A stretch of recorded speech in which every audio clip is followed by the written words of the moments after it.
Of I Follow the Leader, and I am extremely excited to be with you here today. Rebecca is coming on, and you're just in for such a treat. Episode 44 is called Made for This. And with a title like that, I think you know this is for you. This is a conversation you need to be a part of, right? You need to lean into what's going on with you right now, what's going next. And we have someone who is just so tuned in to people, to emotional intelligence, and just really excited for you. So this episode is for you if you're a busy professional, which everyone, right, is busy, who wants to go from burnout and mundanity to feeling lit up and engaged by easily integrating joy into their daily lives. So if you've been feeling like I'm in a mundane place, really want to be more joyful, this is for you. And so I want to bring Rebecca on and just thank you so much, Rebecca, for being here with us today. Thank you so much for having me. I'm just thrilled. Yes, Truly. thank you. So Rebecca, and this is always hard when someone's reading it and they're on, but I just want to tell you a little more about Rebecca before we get started with our courageous conversation. She is the CEO and of True Self-Care and a professional global, and we'll get into this because Rebecca, she's not in the United States for those in the United States right now. She is a global professional speaker for virtual corporate events, webinars, workshops, and really specializes in workplace wellness, mindfulness, and emotional intelligence in our remote first world. I have had the pleasure of hearing Rebecca speak and hearing about some of her keynotes, and she is phenomenal. So you're in for a treat today. And what we really want to focus on today, there's so much we could unpack with Rebecca, but it is how humans are made to feel good and experience joy in their daily lives. So, Rebecca, thank you so much for being here. Oh, my honor. I'm so thrilled. These are my favorite things to talk about. You're one of my absolute favorite people to speak to. And the audience that you bring in, I'm just so thrilled to be with everybody live and on the replay. This is really, to me, some of the most important things that we can really talk about. I'm just really honored and excited for the privilege. Thank you. Well, let us know. You are truly right. Some people like to say they're global, um, but you are truly global. So, can you just tell us a little more about where in the world are you right now? And also, what is it about being a global speaker, right? How'd you get into that? Tell them a little more about that. Absolutely. So at this present moment, I'm in Malmö, Sweden, which is in the south of Sweden, right next to Copenhagen, Denmark. So living the Scandi dream. I let Antoinetta know, even though I blurred, this is actually what it looks like outside at the moment. We're entering into a very special phase of weather in Scandinavia. I have been based out of here on and off for almost the last year, actually. Yeah, a little over a year. I've been in and out of Europe, based here. I absolutely really do. I'm very appreciative to have grown up in the States and to be an American, but also really appreciate European values, the lifestyle, the importance they place on total, just whole personhood and respecting all of that. I really do love that. And while still being able to have the wonders of technology and be able to be based in one place, but serve clients in the States is just absolutely phenomenal. And when I came over last year for a wedding, I decided to see if that was something I could actually accomplish, was be based here and serve people in the States. And it worked out. And I was like, well, I'm just going to keep making that work. So that's exactly what I've been doing. So As beautiful. wild and Right. adventurous, and truly, I got to be honest, scary it can be at times, but Yep. I mean, I'm speaking to the courage curator, and we know that's what courage is, is fear is Yeah. present, and we acknowledge it, and then we choose to be courageous and keep going. Oh, one of the reasons I love you is because, right, you don't just talk about joy, you exude joy. And I think so many people wish they could have that courage, they could have it in them to live their best lives. And that's some of what we're going to talk about today. And what I want to share with you is that, right, Rebecca is using this from her personal experience. This isn't, right. It's been all sunshine and rainbows and butterflies. And then she decided to travel. And so I want you to share us a little more about how you got into this work. So, you experienced burnout. You were a 20-year veteran of media and advertising sales. And so, can you tell us a little bit about that shift, right? From being a Yeah. 20-year veteran, experience burnout to really where you are today as this CEO, right? Focused on self-care and joy and mindfulness. Absolutely. And I thank you so much for bringing that up right out of the bat. Not just my story, but, and I deeply, deeply embrace and receive your acknowledgement about exuding joy. That is not like, I'm very blessed. I believe that's part of how I was made to be, is quite courageous and joyful, but the world is not set up for those things. And so I definitely put on a lot of lampshades over that light for a number of years, but it's a lot of work to be joyful. I'm not gonna fake the funk. This is real. So I appreciate you bringing that up right out of the gate. As you mentioned, my the first half of my professional life was spent in media and advertising sales. I answered a hot jobs link, in the early aughts, and found myself in a 20-year career in media and advertising, which I'm wildly very grateful for. The benefit of a sales career, you learn so much about people and their amazing array of idiosyncratic behavior. It's just truly incredible. Anyone in a people facing profession knows this. Like, wow, so many flavors of people. And throughout that career, and I realize now looking back, a lot of sales is really deeply validation driven, right? You've got a number, you're hitting a number, and you're validated accordingly. You're doing something and you're being validated for the doing of what you're doing. And I see where that was very much in line with a lot of how I had brought myself up to be honest with you, ways that I interpreted how the world works and ways I sought, craved validation. And so it was no mistake that I found myself in a profession that was so deeply ingrained in that. And that is also, I think, a part of most of our stories, no matter the profession we're in, is we have a level as humans of wanting to be praised and validated. And sales was really great for that on a number of different ways. And I truly did love the work that I did in many, many ways, have built incredible relationships, but I was also just wildly hard on myself. Just would wake up in the middle of the night with streams of thoughts and berate myself over everything that I'd ever done in my life, whether it was that day or 10 years prior, of things I hadn't done right or things I thought were missing in my life. And just really, really, I would say now looking back, really like anxiety ridden in that way. And truly, it was so wild because when you looked at my life, and even when I look back and look at it, I had no evidence to support these terrible things that I thought about myself. That was not reflective in the incredible relationships I had and the success that I had in my sales career. None of these terrible things I thought about myself were really actually reflected in my life. But that didn't stop me from feeling the way that I felt. And thankfully, about now 8 years ago, a dear friend of mine was doing a leadership development program based in emotional intelligence, and called one day and was like, I think that you would really love this.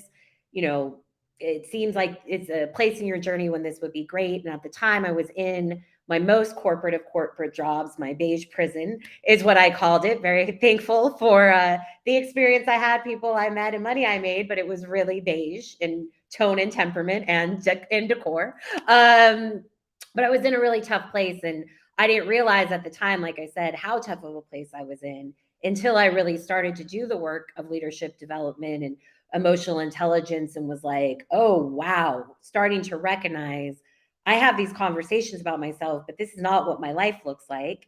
And also, one of the things that blew my mind being in this work was I had for a long time thought that I was crazy and that I was the only person who had a voice in their head, like legit for decades thought that it was just me that had this chirping voice. And then I went to this first workshop and I was like, oh, everybody has a voice and they're all a-holes. This is shocking. What? And that just that was really what sort of like lit the switch in me of like, okay, for all having this and people have figured out a way to talk to this voice, like there's hope.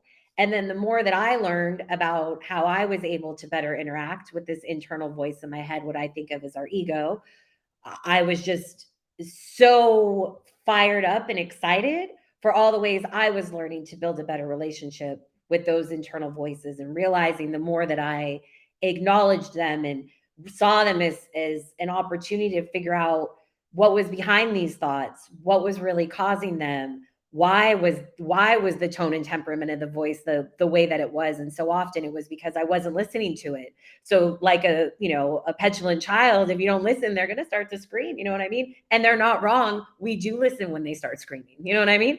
So that was sort of what first kicked me off, was just going to that first workshop and understanding the ego and how it impacted everybody, and being then so inspired as I learned more and more of how to build a better relationship with that internal voice within myself, that then built a better relationship with myself. I saw then that how that transformed my relationships both professionally and personally. And then as those relationships changed, how those people were also transforming their lives, and just on and on and on. It just really, I have like goosebumps and I'm getting like champagne bubbles just even like I love it. thinking, like literally like, they're coming, we're gonna pop off. Right.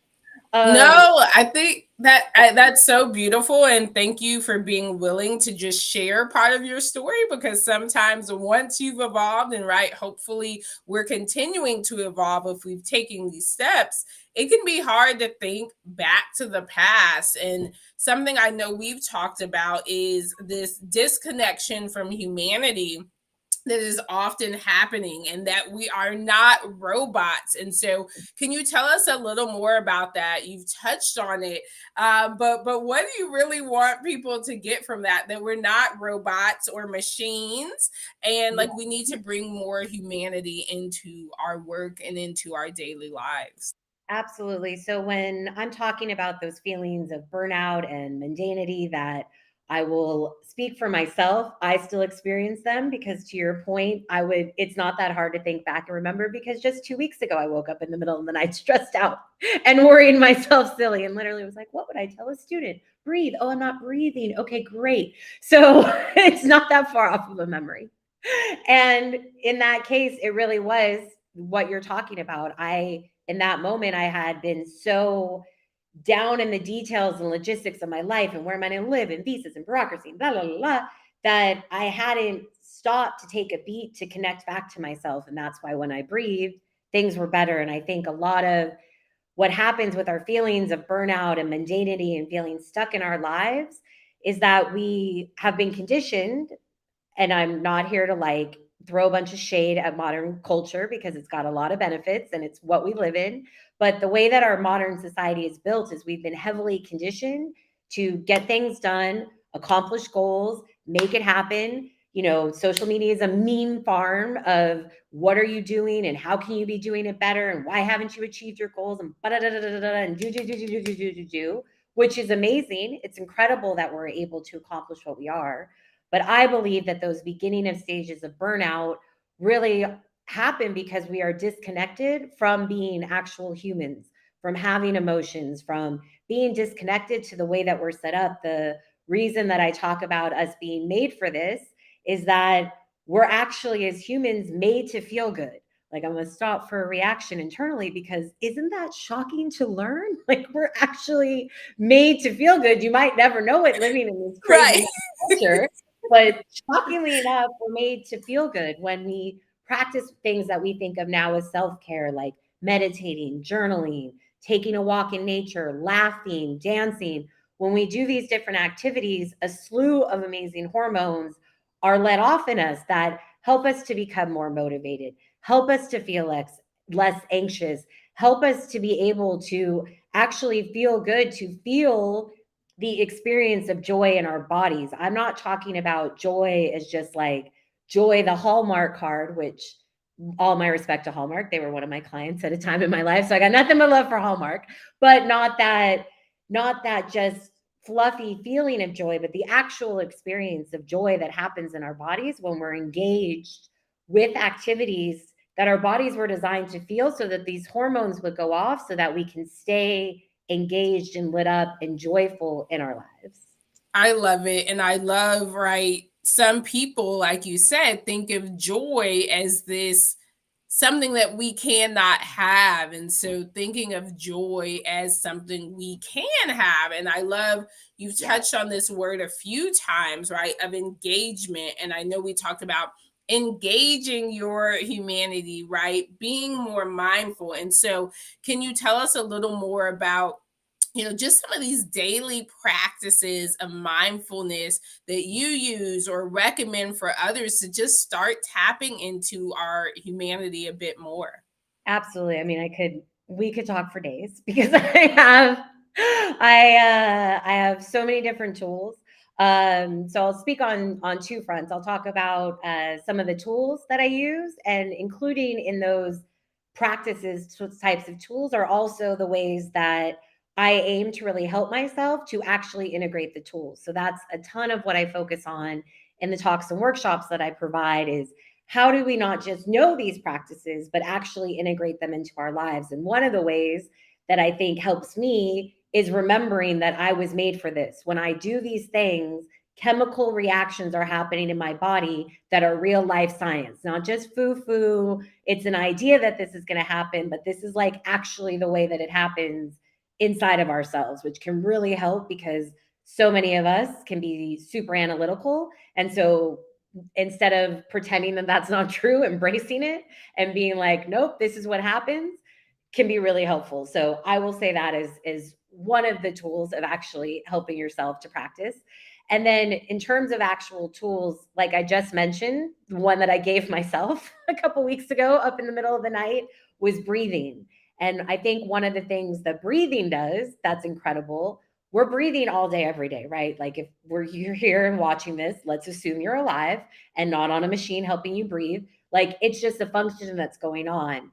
But taking a beat to actually think, I'm going to breathe and take a breath in, feel it, whether it's through your mouth, ideally through your nose, feel the air coming into your nose, feel it going out. If you can take an extra second or two and actually give gratitude for the air that's coming in and the fact that your lungs can help push it back out, that can be really incredible. And then there's also, like I said, we're going to go big topic and then I'll like sort of down a little lower. Then there's tons of breathwork techniques that you can do, and the internet's flooded with them. I teach some of them. There's all then different kinds of ways that you can breathe for different things, but I'm talking just inhale and exhale.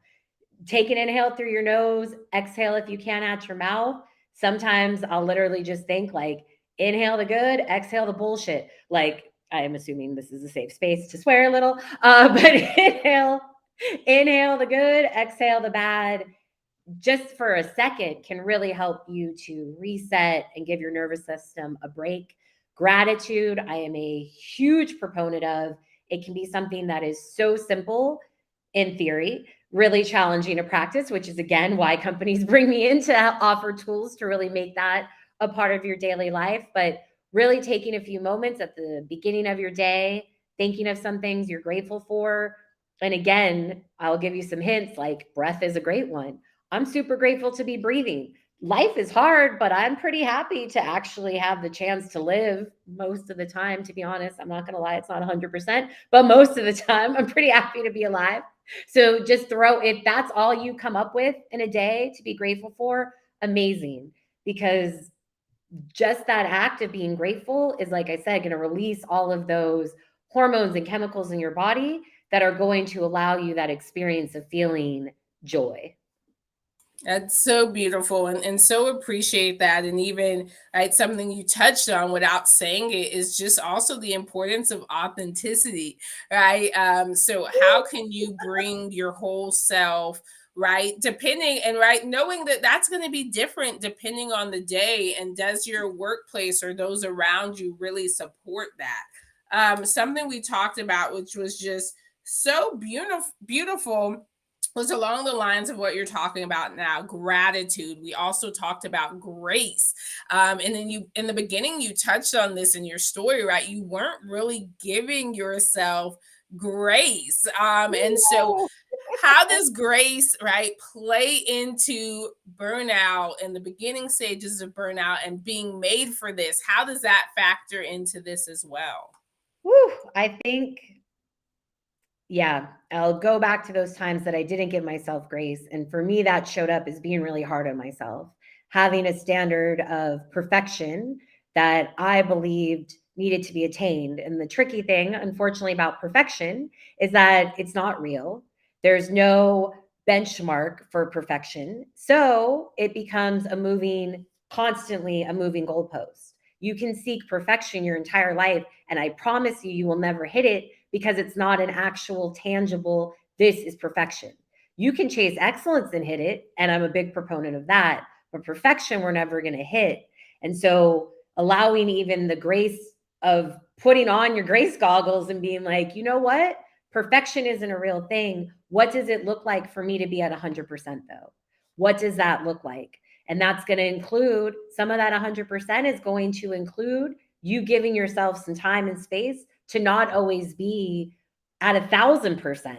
I think that's part of where we get mixed up in thinking we want to be at 100 is we're actually aiming at 1,000. And part of that, it's all the time, always on, never missing anything.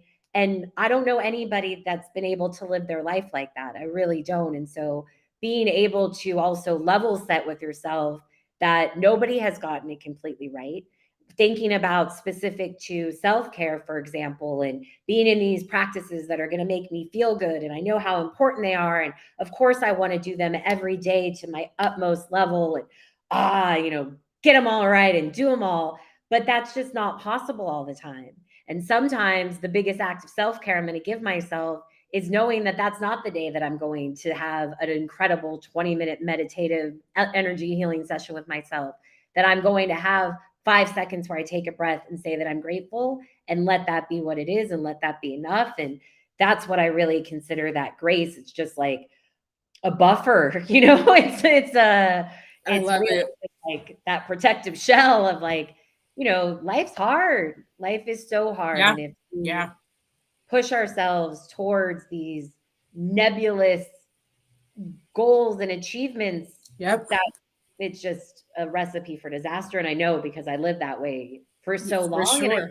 can still so easily fall back into thinking that that's some sort of actual place, that perfection's a place we're going. And I don't know anybody that lives there. I really don't. No, I don't know no, get off the train, right? It is a dead end. It's a dead anybody.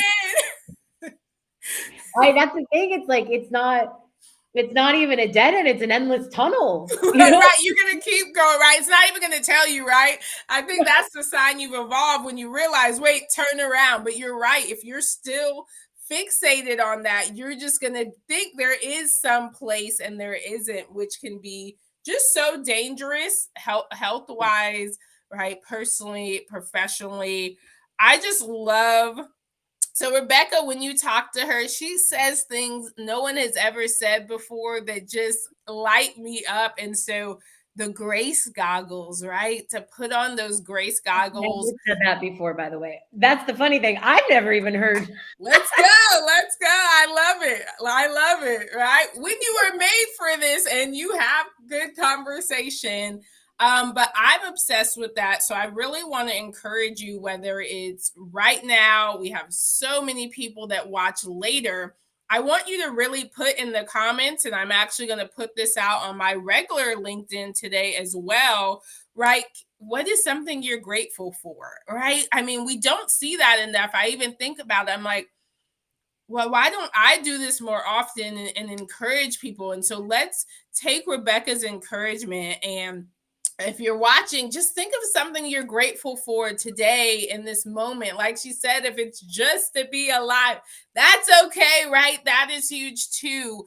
But really going to encourage people today to put on those grace goggles no matter where you are, right? This isn't a conversation like we've been saying for perfectionism. It's a conversation about humanity, right? And something Rebecca told me, which I just again, she's pretty magical, and so something we talked about is how you can get into burnout valley. These are her words, right?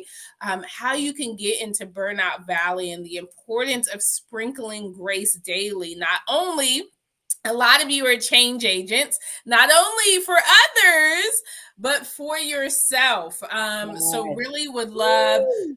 what are you grateful for, right? No matter if you're in Burnout Valley or in a state of excellence today.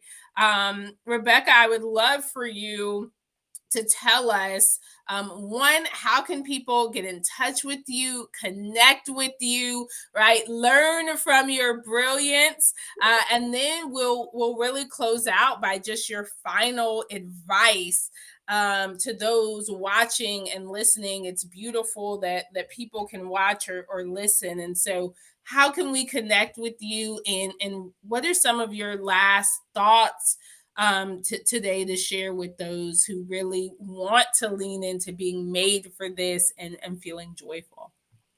Absolutely. So you can find me on LinkedIn. So that'll be easy because you might very well be watching this on LinkedIn. So just click my name in blue. You can find me on LinkedIn. You can also find me at trueselfcare.org and find out all about the workshops that I host. I'm also at RebeccaIsSpeaking.com, which has more information on the keynotes and talks that I give, but you can find both of those pages from each other. So you can find both of those. I'm also on Instagram at Rebecca Practicing. It's a little bit more my personal account, but I truly believe, and this is perfect because this is what I wanted to segue into as well. It is my personal account, but this is the thing that I think is so important to remember is, and this is why I talk so much about being made for this and the ways that our bodies are set up, because you and your human body are who is in every area of your life. That is why the idea of work life balance is absolute fallacy to me, because you are both. You are in your work, you are in your family, you are in your friendships, you are in when you're working out, you are in your body and all of your experiences. And that's why as you practice these tools within yourself, every area of your life will be impacted because you are the one who's in every area of your life. You in this human suit. Now, I don't know why, and that's a whole other conversation, but us in our human suits are who are in all these areas of our lives. And as Antoinetta mentioned, and I deeply feel this as well, as change agents, as people who are in service to others and humble servitude, knowing you and your audience, it is unbelievable. There are so many studies. This is deeply recognized. This isn't just me making this up, although I've seen this so intimately in my own experience. The more that you can practice these practices with yourself, of self care, of compassion, the more that you practice with yourself, the greater your ability is to practice with others. And I promise you that that will have an impact on your burnout. If you are practicing just with others, and not taking care of your own self, that is not a sustainable way to live. I promise you from my life. I see you nodding over there. I know it's not sustainable in your life. But the flip side is when we do practice with ourselves, it's so much easier to give and to be all those things for others. But it has to, it absolutely has to be sustainable, to be real, to be authentic, and for you to continue to live, it needs to start with yourself. And so that is my number one encouragement, is to know how important it is to start with yourself. And then as leaders, to also know that it's important for your employees, for your organization members, that they are starting with themselves as a value. And then that will so much more easily then translate into a company value, into a team value, as you're arming your team with the ability to be grateful, with the ability to recognize themselves. That's when they can do it that much more easily, more impactfully, more powerfully with other people, is all when we're starting with ourselves. Thank you so much for being here. And please, please, those who are listening, we will link all of Rebecca's information in the show notes. Right? Speakers are booking out for 2023. And so this is the time to really get Rebecca booked. We're living through the great resignation, quiet quitting, all of these things. And so if you are a leader, if you are an event planner who is really looking for someone to light up joy in people, right? Not just in that moment, but to give them tools to take with them daily. Rebecca is the person to call. So all of her information will be linked in the show notes. Rebecca, we are grateful for having you on today. Thank you so much from coming to us, right? Not in this country, but just across the world to really tell people why they are made for this. We appreciate it. Thank you so much for the opportunity. It's an absolute joy to be with you, not just because it's on brand, but Right. because Love it. I love it. Thank you so much, Rebecca. We will see you soon and just wish you so much wellness and health as you continue to just help people, right? Be joyful, be mindful, and to get out of burnout valley or, right, get off that perfectionism train going nowhere. yes, exactly. Into the abyss. That's where Yes. you're headed. Thank you so much. Thank you. I told you all that would be a phenomenal segment. Honestly, because we talk about authenticity. When Rebecca and I were prepping on this call, she actually really was ministering to me about grace in that moment. And that's how those beautiful nuggets came in about grace, because she was telling me, right, to sprinkle some grace on myself because I was on that 1,000 miles an hour place that you can only stay on for so long. And so want to just thank Rebecca, not only for being here today, but the work that she does one-on-one in groups and right on stages. It's so important, and really want to encourage you all, whenever you're watching this right now. In the US, it is Thursday, so it's perfect, a thankful Thursday. But no matter what day it is, just take some time for gratitude. We're moving so fast, and just take the time to pause. This is one that you're probably going to want to listen over and to share with others, because again, these nuggets are nuggets I've never heard about before. Burnout Valley and putting on your grace goggles. And so tune in to Rebecca. Stay tuned to her. She is someone powerful. I want to thank you all for being here today. We will be back on October 27th. And so stay tuned to our social channels and to our newsletter. The newsletter is always where we release everything first. So you can go to ifollowtheleader.com/subscribe, because we are going to be releasing who our next person is soon. Thank you so much. And to continue on, I am grateful for you being here, for listening, for watching. We don't take it for granted that you spent some of your time with us today. I look forward to seeing you soon. Goodbye.